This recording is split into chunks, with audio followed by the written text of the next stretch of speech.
What's up everybody, Matt Maran here for another car review. This is of course the 2022 Hyundai Tucson Hybrid. So about the all new generation Tucson here, well it is striking looking, that's the first thing. This is one of the few vehicles that actually looks like the concept car version. And I really have to take my hat off to Hyundai and commend them for making this thing look this cool. I mean, this thing is so bold here on the front end especially. I mean, you know, you have your typical setup like you've had in past Hyundais where you have, you know, the little accent lights here with the turn signal and then your real actual headlights lower there in the front bumper. But with this, the new thing is that you have these lights that are very cleverly blended into the grille. And whenever the vehicle's turned off, you can't even really tell they're lights because they're so heavily tinted. But then whenever they come on, there are these really cool accent lights that stand out from everything else on the road these days. And with every car having LED DRLs these days that have their own unique, you know, lighting signature supposedly, this really does stand out because you have something that looks unlike anything else on the road. And I think that's a very cool touch. I also love that they actually leave those lights on whenever you have your turn signal on. A lot of other DRLs, whenever you put your turn signal on, they turn off and it doesn't look as nice. I like that they leave them on here so it's a consistent look. I mean, everything just looks so aggressive and mean without being overboard. It still just looks really cool, and I think they did a really nice blend of those two things. Coming down to the sides, I also love how you kind of have this squared off body cladding around the fenders, and it even has like these little indents in it, which gives it again more of that concept car kind of feel. Even these wheels look super cool. I mean, these wheels are probably cooler looking than what you even get on like the Veloster, which is their sporty offering. And you know, this is you know, just a really cool looking wheel. And this of course is one of the nicer wheels you get here because this is a limited trim. If you go for lower trims, you'll get smaller wheels, all that kind of stuff. But a really cool look. But even like the side mirrors here have some metal trim on them and kind of have a concept car kind of look to them. And of course the side panels on this vehicle, the doors have these sharp creases in them that look really cool. And they blend those with this body line that goes up towards the rear there and kind of meets what you see as a little bit of a C-pillar treatment there in metal, which also is a very cool touch and helps this to, again, look a little more interesting on that side profile. Not that it needed any more excitement, honestly. It's still, you know, even just with those body creases was way more exciting than basically everything else in this segment. But then, you know, those nice little, you know, trim pieces nicely jazz it up a little bit in my opinion. And going out back, also very distinctive and exciting looking. Instead of just blending in and look like everything else in this segment, instead this wants to stand out, and I really commend Hyundai for being daring and bold with their design. And so out back there you have these really cool taillights that actually kind of look like they're Mustang inspired. Actually look cooler than the Mustang Mach-E taillights in my opinion. They're just really cool with the detailing you have there in them, with the clear sides and then the red there in the middle portion. The only missed opportunity with those taillights is that they don't actually have the turn signal in them. You would think that clear part would be the turn signal. Instead, you kind of have a lame turn signal there in the lower part of the rear bumper. It's just your normal orange bulb. Very unexciting. But other than that, I mean, it's a super cool looking back end. I love the rear diffuser there. And I also think it's really cool how you have a roof mounted rear wiper. So instead of where you usually have the normal mounting point for the wiper there, you have a Hyundai badge. And so that's a very cool little touch. And so instead you have a wiper that swings down from above, nicely cleans up and makes that back end look a little more sporty and high end as well. And yeah, I think just from every single angle here, the new Tucson just looks spectacular. All right, so let's start up and go for a drive. The Tucson here has the new Hyundai key, which is a really cool key. It has a satin finish here on the front. It's nice and thin too, even though it is a little bit big, but it's honestly a really nice key. On the back here, you have the buttons now for the automated pulling forwards and backwards, the Smart Park thing that was highly publicized. That is available here in the Tucson. This limited version has it, and just a few other buttons there, but a really nice key. I really like this new key. But of course, it is keyless access, keyless entry, and push button start. So you just leave the key in your pocket, hit the engine start button, and it turns on. But since it's a hybrid, it doesn't necessarily always start right up. So we just have the electric stuff on here and it says we're ready to drive. And if you're curious to hear about the interior in the new Tucson, my wife and I actually just did a full in-depth interior review on this vehicle, so I will link that above. You can go watch that if you want to hear all our thoughts on this interior. Overall, it's just as bold as the outside. It is really exciting. Lots of really cool features and design touches here and all kinds of really cool stuff in this new interior, and I think they did a really good job on it. But yeah, be sure to go watch that video if you want to hear all the details on this interior. Alright, so setting off here in the 2022 Tucson. So the first thing you probably notice about this vehicle is probably, if you're in the hybrid version here, just how quiet it is. Because whenever you're just rolling at slow speeds, and also sometimes at higher speeds, you'll be in this EV mode. So the gas engine isn't even on currently. I'm just coasting through a park here at 15 miles per hour, and it's just emitting a quiet hum on the outside to warn people that I'm coming. But otherwise, you know, it's just regenerating electricity here whenever I'm hitting the brakes, and then just whenever I'm coasting or lightly accelerating, it's just using in the battery power here. So 1.5 kilowatt hour battery, so I mean not a lot of range. There actually isn't even a dedicated EV mode, but you know, it has enough range here that you know you can go a good long while on the EV mode here if you don't need any additional power. But yeah, it's just really nice and smooth, and great visibility as well here in the Tucson. So you have a very good large windshield, a pretty thin A-pillar here, although you do have a little bit of a speaker blockage here, but still a pretty thin A-pillar, very easy to see around. Great view out of the sides. View out of the back is also fantastic, a nice rectangular window there. But accelerating from a stop here, one thing I've been really impressed with the Tucson Hybrid is just how smoothly it blends all the different driving that you do. So, you know, whether it's accelerating from a stop, it's always smooth. Whenever you're slowing down from a stop and you're using the brakes, it's also very smooth. And those are tricky things to do in a hybrid because you have a regenerative braking that goes on even when you're not hitting the actual brake pedal. But even whenever I am hitting the brake pedal, it's always nice and smooth. That's something that like the Ford Escape Hybrid struggles with. That vehicle from a stop, it always like bangs into like gear whenever you're starting to accelerate. There's always this like jerkiness to it, and you know, it's tricky to be smooth with the brakes in that. It is like a masterclass on how to be smooth in a hybrid. Honestly, I think this feels even smoother than the RAV4. The CR-V is kind of hard to beat because that is basically driving around like an EV most of the time with just the gas engine working kind of as a generator much of the time. So that's a little bit of a different case.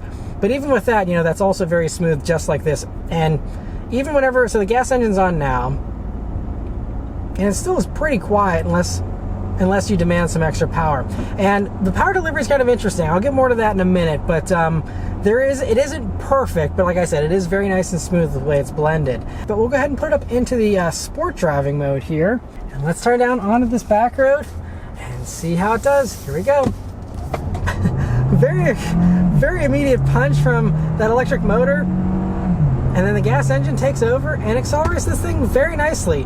There wasn't any kind of 0 to 60 time given for these yet because they're so fresh, and most of the magazines haven't had a chance to actually do any dedicated testing on them yet. But it's, I would guess, somewhere in the 6-second range, you know, maybe mid 6-second range for the 0 to 60 on this vehicle. But feels very punchy, and especially when that electric motor kicks in, it really gives you a nice little electric jolt. Now, it doesn't last very long. It's just a little like bump for like, you know, a beat or two, and then the gas engine has to take over. So it's very limited with the amount of power. I think the electric motor is only about 60 horsepower or so. But anyway, as far as the specs, it runs a 1.6 liter turbocharged 4-cylinder engine, and that combined with the electric motor says a combined output of 226 horsepower and then 265 pound-feet of torque. And so it makes this thing feel very punchy. I mean, those are best-in-class numbers in both regards, but especially the torque is like 30 pound-feet over even the next highest competitor, which is the CR-V Hybrid, which was really the muscly champion in this segment up until this year now, with this being the new top dog with the power stuff here. But yeah, and it also runs through a normal 6-speed automatic transmission, which is also a stark difference from all the other competitors, which either use some type of a CVT direct drive type thing, or in the CR-V's you know, instance, they actually just have everything going straight through the electric motor. And again, the gas engine isn't really part of the equation until highway speeds. But yeah, so having a 6-speed auto means that if you're someone who hates CVTs, this is probably going to be the hybrid of choice for you, because it's basically the only game in town with a normal automatic.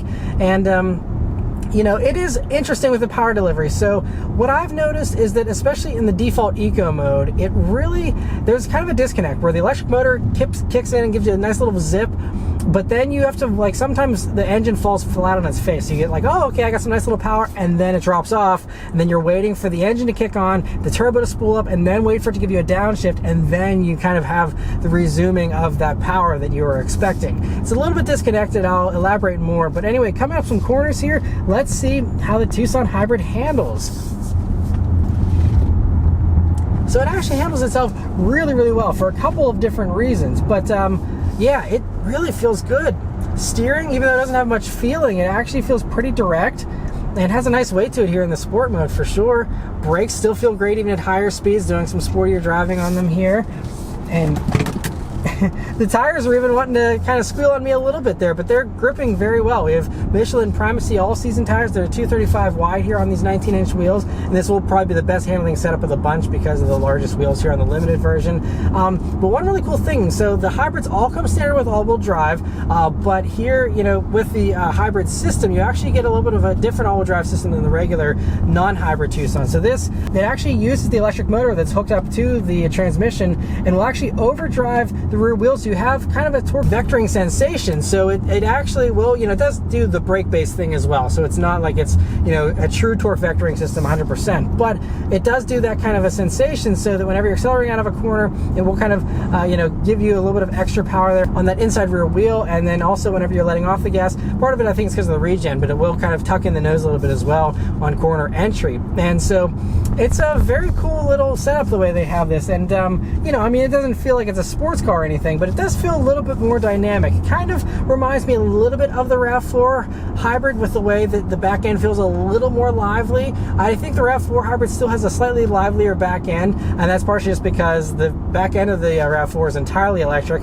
And so this is kind of different, where, you know, the RAV4 doesn't really have a true all-wheel drive system. It's just that the back wheels are powered by an electric motor and the front, you know, is all gas, versus this, you have the gas power going both through the front and the back, and the electric power going through both as well. And another acceleration with the wheels turned. So see, that time there's a little bit of a delay there. So yeah, it's not perfect. I do wish that there was yeah, just a different bit of tuning. I don't know, maybe with the, because even in sport mode here, the transmission is still a little bit resistant to downshift. So it's just kind of interesting, because that is one thing that you really don't notice that any kind of issue like that in the other competitors, because again, their transmissions kind of blend all that together with the power delivery, so it never feels like it's, you know, unseamless like it does here in this. But the one other thing that I do wish you could change here is the regenerative braking. So that is one thing, you know, that's one thing I love about the CR-V hybrid, is that you're actually able to play with the regenerative braking with the paddle shifters. And so when you're going down a long hill or something, it's kind of like a game where you can kind of crank up your regen there, get some extra electricity into the battery.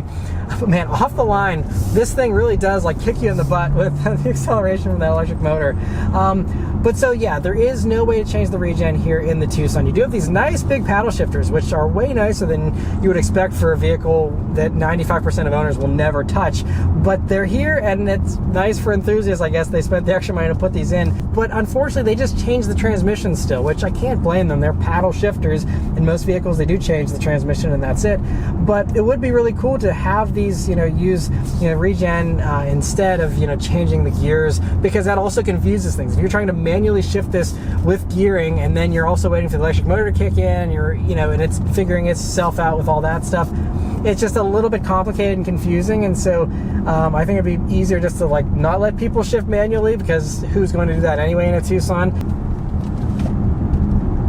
But yeah, so that corner usually provokes understeer or oversteer in cars, and in this it actually felt pretty neutral. For a family SUV, I'm very much impressed with the way this thing handles. Also, another thing to mention is the ride here. So this road often, you know, is rougher and has a lot of extra road noise, but I mean, you hear a little bit of road noise, but it's actually pretty refined for this segment, and they do a very good job with that as well. So very, very impressive with this new Tucson. Of course, this all new generation, it's going to be, you know, more rigid and quieter and more refined, and you know, they did all those improvements. You know, it's a larger vehicle as well. It's 6 inches longer than the old Tucson, and so you have a lot of those things, you know, working together to help make this feel nicer than the old one, of course. But now I popped it back into eco mode here, and it kind of nicely relaxes. The throttle response gets a lot more dull here in the eco mode, but understandably so. It's interesting though, there is no normal mode. The normal mode is the eco mode, because in this, the only choices you have are eco, sport, snow, and then smart. And smart kind of tries to blend all the modes. I guess maybe that could be close to a normal mode, but anyway, the eco mode's been fine. I've been daily driving it here in eco mode all week actually, and it works totally fine. Really, it does help you to maximize. I mean, like, I'm close to like a third of the way down on the gas before the gas engine kicked on, so we'll really try and eke out the best fuel economy possible, which if you're buying the hybrid, typically, you know, that is kind of what you're going for. Although, you know, it's worth noting that, I mean, since this is the most powerful version of the Tucson here, and the plug-in hybrid will be even faster, but until that comes this summer, you know, this is the most powerful version, and so I can understand why some people would want to go for this hybrid just as a performance upgrade, because it's only $1,200 extra roughly, and for that $1,200 more, I mean, you get way more power and you get way better fuel economy. It seems like a no-brainer. I'll get more to the pricing and all the fuel economy stuff later on in this video, but yeah, I think the hybrid makes a lot of sense. But another thing that I really like too is the ride quality here in the Tucson. So, you know, they did a nice blend of making it so that it isn't quite as floaty as some of the other competitors, which really obviously focus on comfort since this is a family crossover. But as someone who likes something with a little bit of a sportier feel or a sharper feel to it, you know, this, you know, I'm going over potholes and bumps and stuff here. And you know, you feel them, and it's probably not the softest ride in this segment, but it's also not the harshest by any means, and it's still very comfortable, very appropriate for a family vehicle, but yet you still have, you know, the little bit of a more responsive handling feel. So I think they did a really good job of blending the two. Might not be everyone's cup of tea, but I think that, you know, they did a really good job on the ride quality here in the new Tucson as well. Merging onto the highway here, foot to the floor. I mean, it's gaining speed very well. This is not a slow vehicle. It's really impressive that family crossovers are as punchy as they are these days. I mean, this isn't going to feel as fast as, like, you know, the Mazda, you know, CX-5 2.5 turbo that has way more power, and, you know, it's just, you know, so this isn't the fastest in its segment or anything, but I mean, this thing has got to be more than enough power, even for people who, you know, have a little bit of a lead foot. I think, you know, you should be totally okay with the amount of power here in the Tucson Hybrid. But yeah, so now we're out on the highway here in the Tucson Hybrid, and it's very nice out here too. So this limited version, top trim here, you have Hyundai's Highway Drive Assist 2.0 version of that software here, and so it's the most advanced version you can get here. Aside from the Genesis models, which do the automated lane changes, you don't have that here. Otherwise, it does everything else, and you know, it's a really good adaptive cruise control system. It does do the lane centering, the lane keeping assist, where it will actually do the steering for you. You do have to keep your hands on the wheel still, but you know, you can basically rest your hands here, and it will do the steering for you for the most part. You of course have to be paying attention, and it does do a pretty good job. So if you've watched my other Hyundai, Kia, or Genesis reviews, you'll know that I'm not the biggest fan of this Highway Drive Assist 2.0, and I'm basically the only person who ever says this stuff, but it seems like it's not always perfect. In this vehicle, it does seem to be a little bit of a better experience than it was in the other stuff, like the Sonata, where it failed to hold lanes, and in other, you know, Hyundai vehicles where it just kind of was all over the place. This one does a pretty good job. So it seems like it pogos around a little bit less. There are still times where it's a little bit darty and it doesn't like know what it wants to do. Like sometimes it wants to hang out closer to the middle of the lane. Other times it wants to be further over to the left. Other times it's further over to the right. It's not super consistent, but it hasn't scared me as much as other Hyundai Highway Drive Assist vehicles have in the past. And this one does a pretty good job so far. Again, it could just be a car-to-car thing. I'm not sure. They're all set up the same way. I have everything turned on to, you know, give me all the assistance, but this one does seem to do a pretty good job. And yeah, so it is really nice because when you're on long highway drives and stuff like that, it does take some of the fatigue out of driving, with all the little micro adjustments the vehicle does for you, and then you're just kind of hanging out, sitting back and relaxing and just making sure that it does steer properly. And I just wish it was a little more dedicated to staying within the center of the lane and not wandering quite as much.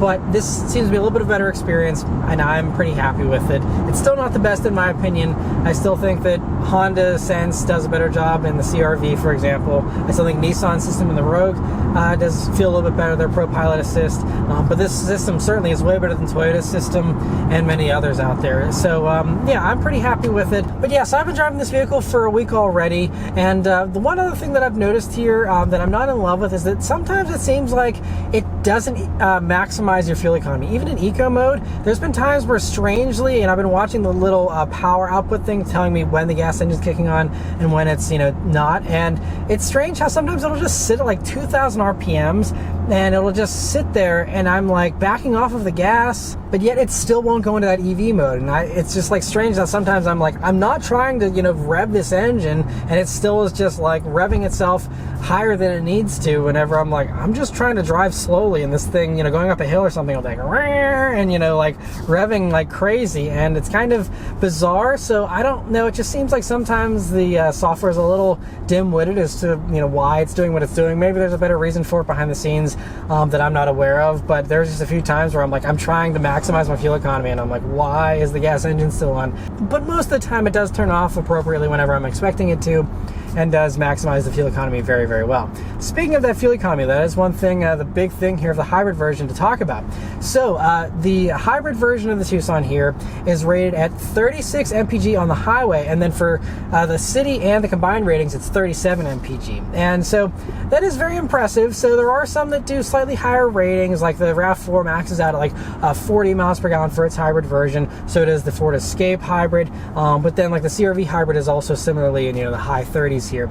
And so in my 117 miles of driving here, I've been averaging 33.2 mpg. Now, before I did all my idling in the parking lot where I was filming this interior and stuff, at that point I was actually at 34 mpg. So I'm more inclined to think that if you're not sitting around in a parking lot like I am, it would have been like 34 mpg. So 34, I'm still a couple mpg under, the claimed ratings here, but that's fairly common with the hybrids that I test. Like the CR-V hybrid also kind of came in a couple mpg less than its rating as well, but it still is way better. I mean, you're getting a way more powerful version of the Tucson that's still getting mid-30s fuel economy. It's a win-win again for the extra price tag here of $1,200 or so extra. It really seems to make a lot of sense to go for this. You'll probably save $1,200 in gas pretty quickly, depending on how much you drive. Compared to a normal all-wheel drive Tucson, those do about 25 or 26 mpg combined, and so I mean this is so much better. You're going to be potentially like 10 mpg better for only $1,200 or so extra. Really makes a lot of sense. And and if you do want better fuel economy, you can get the plug-in hybrid version of the Tucson that's coming here this summer, and that will give you 32 miles of electric range. You get even more horsepower. I believe those are about 260 horsepower in those, and so you have even more punch. You have that all electric range, stronger electric motor than what you get even here in this. And that could really be an awesome solution if you're willing to pay the extra money for that. That also will give you a tax credit as well, because you're going for a bigger battery, partially electric vehicle. So yeah, but if you do want better fuel economy than even this, there is even that next step up you can go. It's also worth noting that over that 120 or so miles here, I've only managed to burn a quarter tank of gas. So even though this gas tank is slightly smaller than the gasoline, regular gas version of the Tucson here, it sounds like your range is going to still be very, very solid in this vehicle, and so that's a nice little perk as well with the hybrid. But yeah, so the last thing to mention though is that pricing here, and also the depreciation of this vehicle. So first off, pricing is going to be starting. There's only 3 trim levels here for the hybrid version, so it's a little simpler than when you get with the regular Tucson. So it starts off with the blue trim, and then this one as tested is the limited, fully loaded basically, and this one is about $38,500. And at that price point, it still is very competitive because, for example, a comparably equipped Escape Titanium Hybrid with its fully loaded packages that has all the same equipment this does, that'll cost you about $1,000 or so more. The RAV4 Hybrid is just as expensive as this too. And so for basically the same money as all those competitors, and even slightly under some, I think this is a very compelling package because, again, you get the most power in this class. You get very solid fuel economy, not the best in class, but still, pretty solid, pretty impressive fuel economy for an SUV like this. Then you have basically one of the best in class interiors in this segment. I mean, it is really just kind of a knockout package all around, no matter how you look at this thing. It really is very, very impressive. And I mean, the only other thing though is the depreciation. So depending on how long you plan to keep one of these, it really varies as far as, whether this is going to work out better or worse than the competitors. Because if you are someone who buys a vehicle and keeps it a long time, this, aside from the Kia and the Mitsubishi, are the only vehicles, this is one of the only ones that has a 10-year, 100,000 mile warranty. And that, peace of mind is really nice if you do plan to keep your vehicle for a long time. If you don't plan to keep it a long time, you do plan to flip it in a few years, then the depreciation on the Hyundai is higher than it is in most of the competition, and that will hurt you. So the only one that depreciates quicker than this is the Ford Escape, which I think will depreciate about 51% over 5 years. This is going to depreciate about 43% over that same 5 years, so definitely much better than the Escape. But then whenever you look at the RAV4, that's like the champion. It's like, I think, 36% depreciation over 5 years. CR-V is about 38%. Now the hybrid versions might be slightly different than the regular gas version, but overall, that's kind of what you can safely assume here is, this will depreciate a little bit more. So if you do plan to flip it pretty quickly, just keep that in mind, that you might lose out a little bit of extra money on depreciation. But, in the meantime, yes, you lose a little bit more in depreciation, but again, you have more power, you have a cooler interior, cooler exterior, you know, there's some things to be said here that it might even be worth, you know, losing that little bit of extra money, just because, again, this vehicle I think is really probably the best in its segment. I wish it maybe incorporated a couple of the powertrain things from the CR-V hybrid, like the regen paddles, and, you know, maybe having a little bit of a more seamless with blending the gas, the electric powertrain together. But I'm really nitpicking. I mean, even as it sits just like this, if I had to live with it just the way it was, I'd be totally fine with it. I still think I would be more than happy to have this very, you know, impressive experience all around in the Tucson. All that stuff outweighs that one little nitpick here as far as the driving experience goes. It really didn't annoy me that much. It just kind of was a little bit of a head scratcher, kind of, you know, made me focus on it a little bit more than in some of the others out there. But yeah, that's the only thing I can really fault the Tucson for here. Otherwise, it's been a fantastic companion for a week. It will be a really great family vehicle. For me personally, I probably would wait for the plug-in hybrid version because you get extra power, which I'm always a fan of, and that electric range, which is really cool, and I really did enjoy that in the RAV4 Prime. And if they build more of these and they do the RAV4 Prime, then it'll be a really great RAV4 Prime alternative, since those things are harder to find than a Ferrari right now. And so, you know, it's kind of crazy. You know, the RAV4 Prime is spectacular. I still think that's my favorite as far as, you know, these this class of vehicle goes. But since it's impossible to buy one most places, I think this is going to be the way to go. And especially, I'm very curious to try out that plug-in hybrid version later this year and see how that does. But overall, really impressed with the Tucson. But yeah, so anyway, that's all of my thoughts. Huge thanks to Hyundai for providing me here with the Tucson Hybrid to review for you guys today. And yeah, thank you guys very much for watching. I'll see you on the next one. Take care.